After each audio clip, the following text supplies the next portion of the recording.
Salut, vous écoutez Pile ou SaaS, le podcast qui plonge dans les coulisses du monde SaaS et de la tech. Je suis Cédric Meignier et aujourd'hui je suis ravi d'accueillir Valérie Zapico, fondatrice et PDG de Valkuren, une deep tech de référence en big data et intelligence artificielle basée à Bruxelles.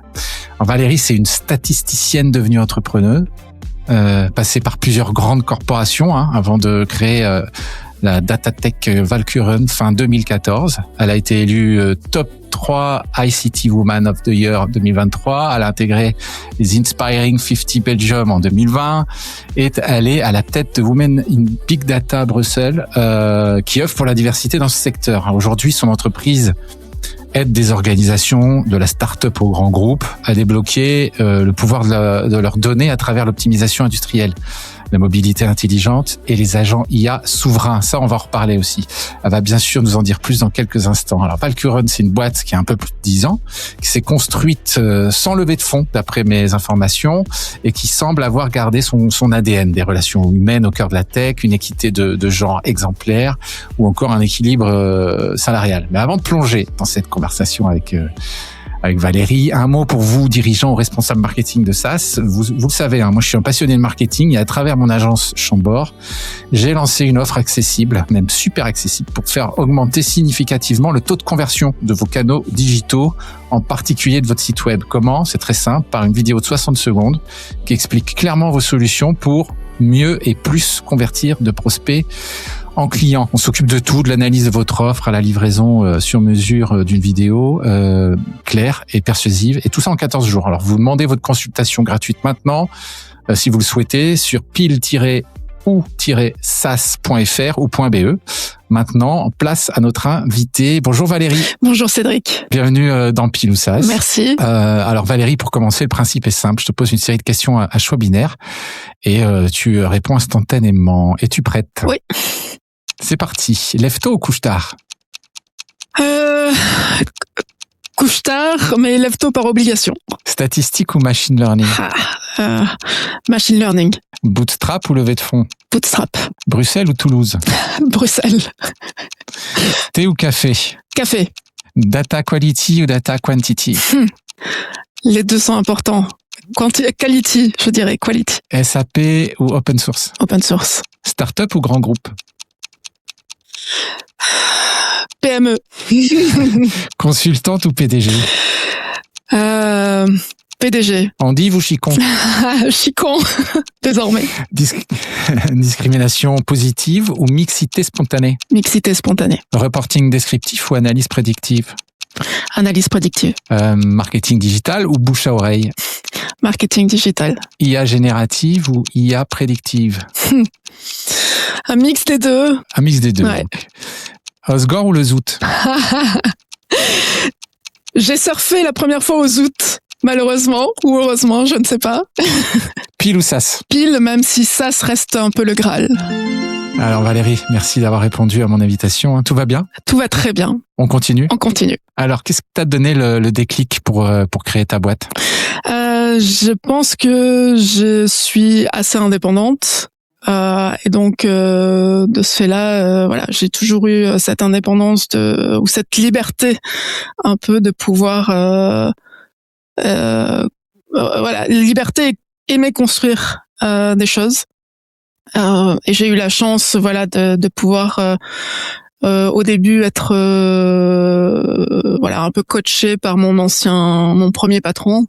Pour pouvoir créer la filière de sa société en Belgique et donc du coup après c'était maintenant à moi de jouer. Et alors donc t'es passé de consultante business intelligence Oui. à PDG. Oui. Comment tu as géré ça concrètement, cette évolution de rôle, parce que ça c'est qu'on change un peu de rôle. Qu'est-ce qui a été le plus naturel et le plus compliqué pour toi ? Je pense que le plus naturel c'est d'organiser, de gérer les équipes pour moi. Chose que je faisais en évoluant effectivement en tant que BI consultant, project manager, et voilà, j'ai appris aussi à gérer, à faire un petit peu tout, à gérer le RH, les ressources humaines, la comptabilité avant. Donc ça, c'est des choses que je maîtrisais plutôt assez bien.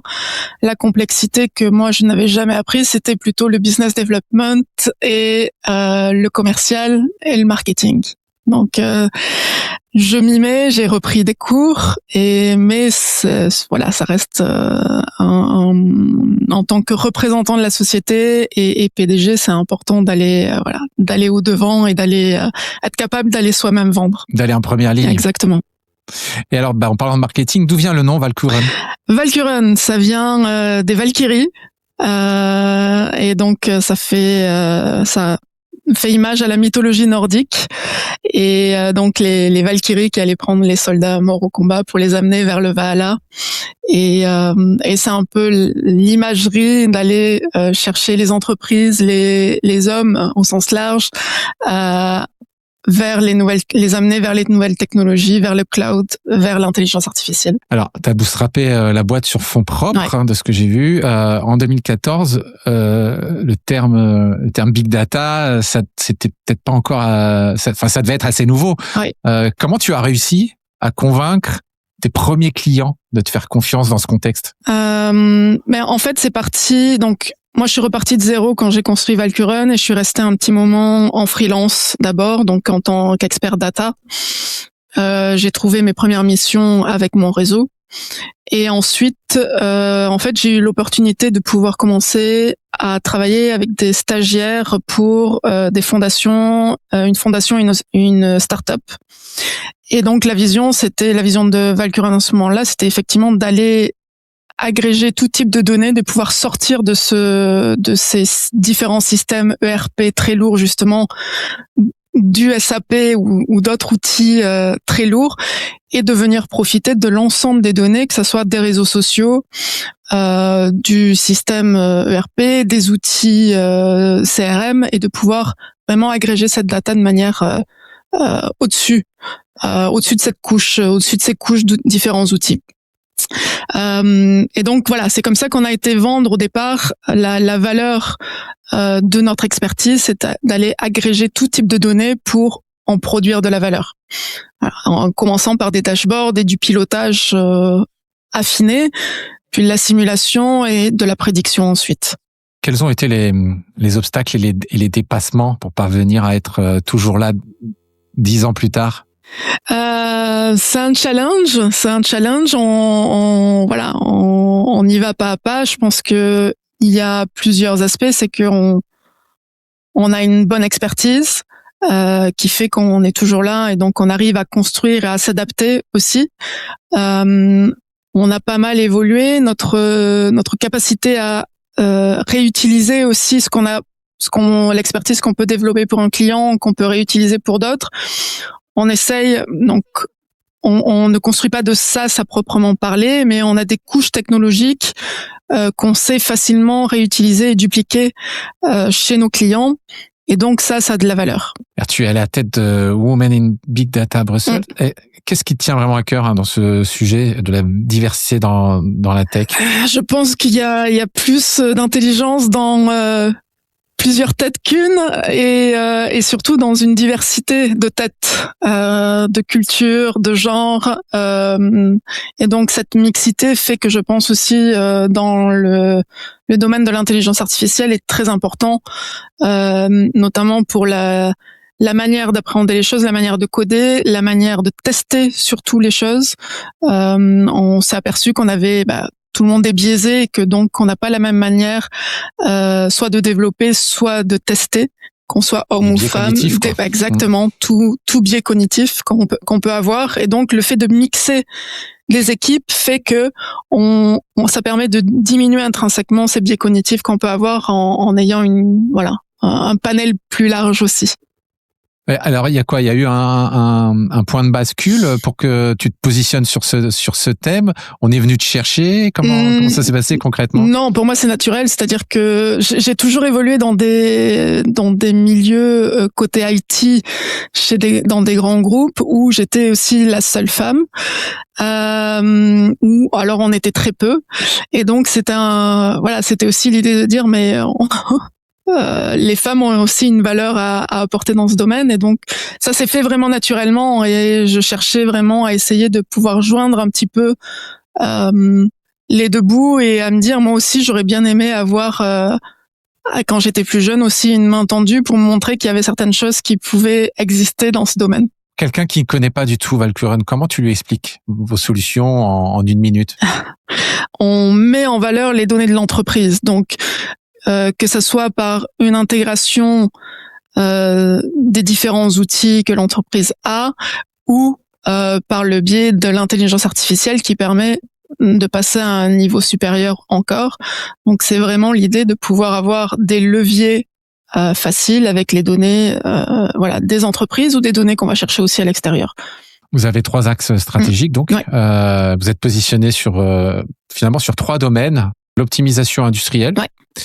La mobilité et les agents IA souverains. Ouais. Pourquoi ces 3 axes précisément? C'est un choix stratégique ou c'est venu naturellement par les demandes clients? C'est venu par notre l'expertise qu'on a pu développer au fur et à mesure, mais c'est aussi venu, pour l'optimisation industrielle, je viens, historiquement, je viens de Toulouse. J'ai toujours un petit penchant pour l'aéronautique et ce monde industriel, et donc j'ai toujours évolué. Quand j'ai commencé ma carrière, j'ai toujours évolué dans ce monde plutôt industriel, et donc c'est quelque chose que j'aime bien et qui me passionne aussi. Donc j'ai souhaité continuer à garder cette expertise au sein de Valkuren. Mon tout premier stage, pour te dire, je réalisais des statistiques sur les bancs d'essai les bancs d'essai des moteurs d'hélicoptères, des turbomoteurs. Ah oui, donc aéronautique plein pot, quoi. Exactement. Et donc du coup ça a évolué. On n'utilise plus les mêmes bases statistiques qu'on utilisait à l'époque, parce que on a évolué en termes de quantité de données et d'autres choses. Mais c'est un sujet, l'optimisation industrielle, qui me passionne personnellement aussi. La mobilité, c'est parce que on est à Bruxelles, on a travaillé longtemps pour la STIB, on a développé toute une analyse de data assez fine, assez poussée pour leur nouvelle application Floya, Mobility as a Service. Et donc la mobilité, c'est, je pense, une question importante pour toute région, toute grande région. Ça reste un challenge. Et donc ça nous tient à cœur aussi d'apporter un petit peu une pierre à l'édifice. Et la partie souveraineté, agent IA souverain, elle est venue pas d'un besoin client, mais pour nous d'une évidence aussi par le fait de la géopolitique actuelle, et de se dire que on n'est pas à l'abri. Demain, on peut avoir une prise coupée d'un côté. Il faut savoir évoluer sans connexion globale, et donc de pouvoir utiliser des automatisations qui sont sur le territoire européen, et la souveraineté, c'est pas que non plus le territoire européen, c'est de se dire, en tant qu'entreprise, je maîtrise du début à la fin ma chaîne de valeur de la donnée. Donc la souveraineté, c'est pas uniquement je me trouve en Europe, mais c'est pouvoir avoir la maîtrise, la sécurité de l'ensemble de ces données stratégiques que l'entreprise peut avoir. Alors on comprend que Valkuren, c'est du conseil, mais il y a un peu de licensing de solutions aussi, de SaaS, hein, tu as aussi évoqué ça tout à l'heure. Quel est le modèle économique, et quel est le modèle qui fonctionne le mieux finalement dans tout ça? Aujourd'hui, on est réellement divisé en deux. On a réellement une partie pure consultance, où on va vraiment accompagner, surtout sur des grands groupes. On va venir renforcer les équipes data, AI, innovation, où on va soit en pure consultance, soit en mode projet aussi, apporter vraiment une expertise particulière sur un sujet. Et de l'autre côté, on a des clients qui sont plus des PME, sur lesquels on va venir vraiment apporter un accompagnement et vraiment tout un programme qui vont les aider vraiment à se digitaliser avec la data, mais c'est vraiment à identifier les leviers qu'ils peuvent avoir rapidement avec ces données. Et le terme rapide pour moi est important, c'est-à-dire que une PME, elle n'a pas le temps d'attendre ou de tester des choses comme un corporate. Elle a besoin de voir le ROI très rapidement. Et c'est pour ça que toutes les briques qu'on a pu construire avec cette partie au niveau des agents IA souverains qu'on a développé, on a des briques de cette plateforme qu'on a construite qu'on peut réutiliser. Et donc ça nous fait gagner quand même énormément de temps. Donc on n'est pas sur du SaaS, mais on vient réinstaller des briques qui sont déjà prédéfinies, pré-codées. Ouais, c'est de la custo de briques qui sont déjà là et vous l'adaptez à chaque client. Quoi. Exactement. Et donc on va venir customiser vraiment ce qu'on a développé comme framework. Et ça fait gagner du temps. Et la PME voit plus rapidement la valeur qu'il peut y avoir à travailler ces données et surtout la valeur de l'intelligence artificielle derrière. Alors ouais, des PME, des corporates, j'imagine qu'il n'y a pas un client idéal, mais la question qu'on peut se poser, c'est comment tu gères, avec ton équipe, gérer la différence de besoins et de budget entre des entités qui sont à taille aussi extrêmement différente, tu vois. Et la question sous-jacente aussi de ça, c'est que les cycles de vente, j'imagine, n'ont pas forcément la même durée entre une PME qui a besoin d'un ROI, comme tu le disais là tout de suite, et puis des grands groupes qui peuvent avoir une forme un petit peu plus d'inertie dans les prises de décision, etc. En fait, ça nous fait quand même une bonne balance, c'est-à-dire que je prends l'exemple d'un corporate quand on vient juste d'être référencé là, alors que ça fait 1 an qu'on les approche, qu'on discute avec eux. Donc, avec les corporates, ça prend, on le voit, de plus en plus de temps. Et donc, ce qu'on va rechercher plus avec un corporate, c'est important d'être référencé, d'être signé, mais surtout de travailler avec eux dans la longueur ensuite. Même si on travaille maintenant de plus en plus en mode projet quand même avec ces corporates. Et donc ça c'est le long terme un petit peu, et on sait qu'avec les PME on va être sur des projets qui vont pouvoir se faire plus rapidement, donc ça prend quand même entre 3 et 6 mois. Hein. Faut pas le temps passe vite quand même. Et le temps que tout le monde se mette d'accord dans une PME, que tout le monde que tout le monde se mette en marche. Donc ça va prendre entre 3 et 6 mois, et là-dessus, on sait que nous on est là pour apporter à un instant T de la valeur et pas être dépendant à vie d'une PME. Donc, on va venir plus apporter notre valeur sur vraiment des sujets très précis sur lesquels on va les aider, mais l'objectif, c'est de valoriser la PME et ensuite de pas être intrinsèquement présent tout le temps. Donc, en fait, c'est l'idée de trouver effectivement là-dessus, le challenge, c'est de trouver un volant d'affaires assez récurrent, assez important sur différentes PME pour pouvoir aussi être rentable de ce côté-là. Justement, comment vous attirez de nouveaux clients ? Principalement par différents on a différents canaux. Donc il y a mon réseau.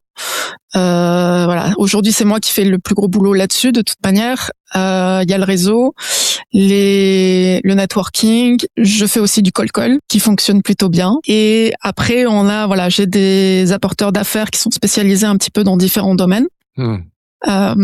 Et un petit peu de l'autre côté, on a des plateformes, des marketplaces qui viennent aussi nous apporter de temps à autre des leads. Et là aujourd'hui, le canal le plus performant pour l'instant, c'est selon toi, c'est quoi ? Clairement, c'est le cold call et la marketplace. Il n'y a pas eu de levée de fonds. Vous êtes bootstrappé depuis 2014. Vous êtes basé aussi à Bruxelles. Ouais. Vous accompagnez des clients quand même aussi en France, je crois. Oui. Quelle est votre ambition géographique ? C'est de rester comme ça franco-belge, ou il y a des velléités d'étendre encore un peu au moins l'Europe, l'international ? Oui, clairement. Aujourd'hui, on est vraiment très concentré sur la Belgique et sur des régions ciblées en France. Et donc ça c'est notre priorité. Le next step, une fois qu'on a bien stabilisé ces choses-là, il y a bien sûr le Luxembourg, il y a bien sûr toute la zone Benelux. L'Allemagne, c'est un petit peu compliqué pour nous parce que il faut quand même parler allemand. Bien que c'est, je pense, un pays où il y a du potentiel. Je passe peut-être un appel s'il y en a qui connaissent. Germanophone qui apporteur d'affaires ou l'appel est lancé. Tout à fait. Et toute cette zone Benelux et Suisse, France principalement, c'est ce qui nous intéresse. Ça représente combien de collaborateurs aujourd'hui, on est une petite dizaine. Donc l'objectif principal, c'est de venir consolider l'équipe et de venir apporter vraiment l'expertise qu'on s'est développée. Et c'est quel type de profil, tiens? Alors ça va du full stack développeur, full stack développeur, data engineer, data scientist, ce qu'on appelle un peu AI operator. Et donc c'est vraiment ce type de profil. Maintenant, on a des project managers qui viennent nous accompagner aussi de temps en temps. Et ça, c'est le type de profil qu'il va falloir qu'on engage aussi par la suite. Alors, dans le conseil data et l'IA, les tickets peuvent aller du simple au quintuple même. Comment vous vous positionnez au niveau pricing? Plutôt accessible PME ou ticket corporate ou simplement vous adaptez évidemment à chaque typologie? On adapte un petit peu, mais en fin de compte, on essaye d'être dans la réalité des choses. C'est-à-dire qu'on va pas, c'est pas parce qu'on a un corporate en face de nous qu'on va forcément exploser les tarifs, et ni l'inverse. On essaye. Je trouve que c'est important que les TPE et les PME puissent se transformer avec la data, avec l'intelligence artificielle, et donc on a tendance effectivement à faire un petit effort sur les plus petites structures et en apportant justement ce quick win avec ce que nous avons déjà construit. Mais de manière générale, on est sur une tarification moyenne sur le marché.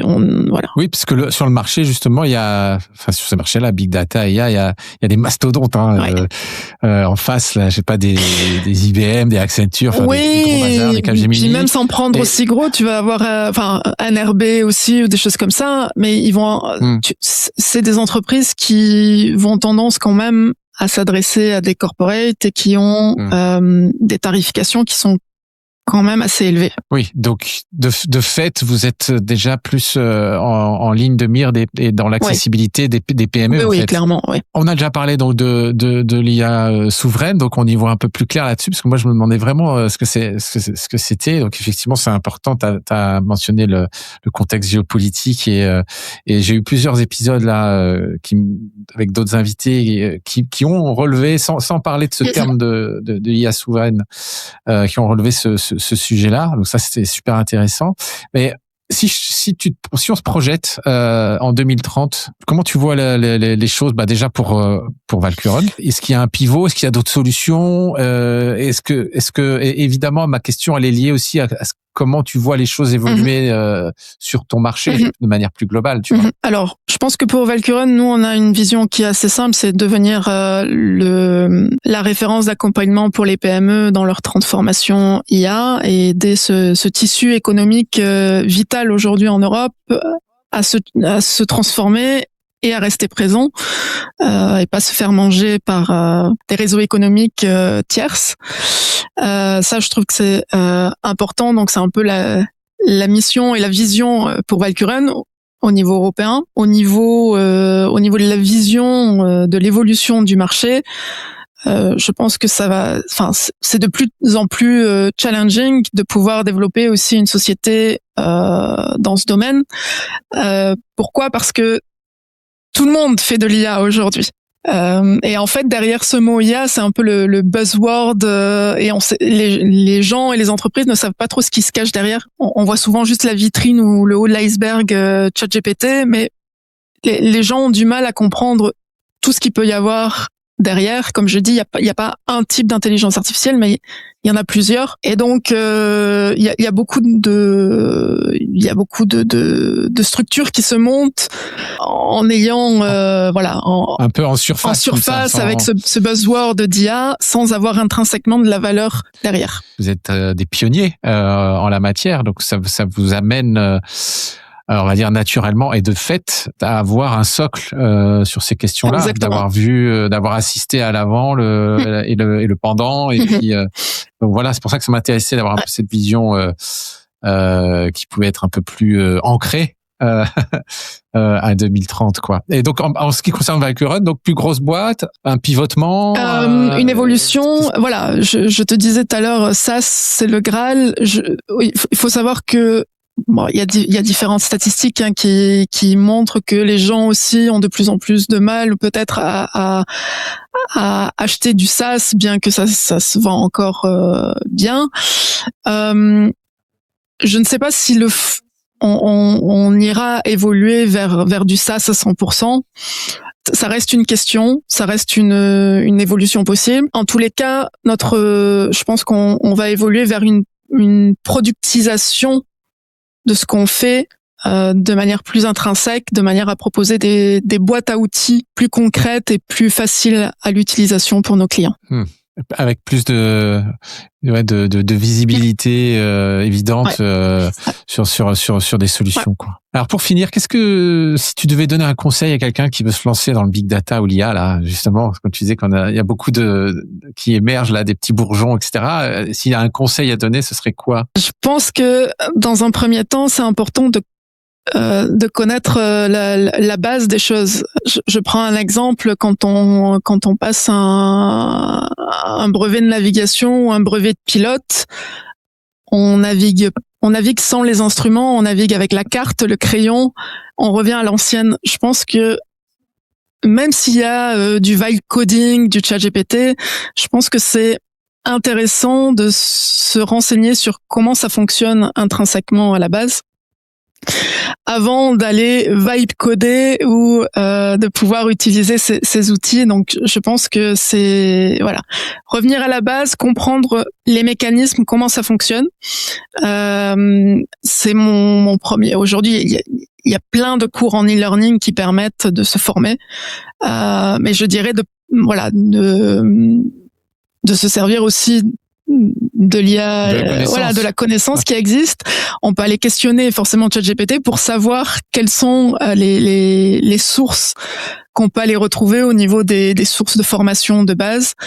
Je pense que c'est très important avant d'aller évoluer vers d'autres choses. Écoute, merci beaucoup Valérie d'avoir répondu positivement à mon invitation. Alors je te souhaite le meilleur. Merci beaucoup. Pour Valkuren. Toi aussi. Et tes projets aussi autour de Women in Big Data.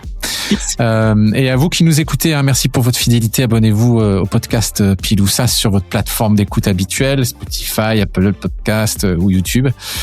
Et surtout, partagez cet épisode si cette conversation vous a plu, j'en suis sûr. Envoyez-la à vos contacts qui pourraient être intéressés. On se retrouve très vite pour un nouvel épisode de Pile ou SaaS. Salut!